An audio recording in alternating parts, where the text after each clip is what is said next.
ஏத்த விட்டு பையன்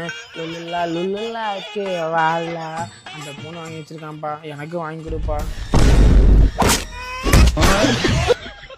ஹலோ ஃப்ரெண்ட்ஸ், இப்போ வந்து பாத்தீங்கன்னா எப்போ அந்த மூஞ்ச பாத்தி எந்திராது படிக்கிறதுல போனா வர வீட்டுக்கு இரு என்னையும் அடிக்கிறேன். இரு எங்க அப்பா கூட்டிட்டு வரேன். அப்பா விட உங்க அப்பனு கண்டு போடுறேன். இதெல்லாம் எங்க உருப்பட போகுது.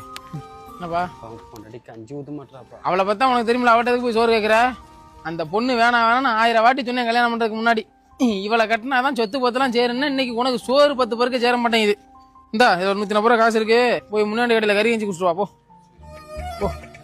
அடுத்த ஒரு செம்மத்துல நீங்க என் புள்ளையா போறக்கு. அப்பா பாத்துப்பா, தடிக்கி அடிக்கி விழுந்தா உன் மருமக அங்கே ட்ரீட் வச்சிருவா.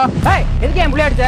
ஏண்டா நீ எல்லாம் ஒரு அப்பனாடா, முளைச்சு 3 இலை விடல இதுக்கு 30,000 போன் வாங்கி கொடுத்துருக்கேன். இதெல்லாம் எங்க உருப்பட போகுது? என்னடா போன் வாங்கிட்டாப்பா. போடா வீட்டு போடா. அம்மா அப்பா பம்பால கூட என் வீட்டு கண்ணு குட்டி என்னோட மல்லு கட்டி ஏன் மாறி முத்துடடி கண்மணி.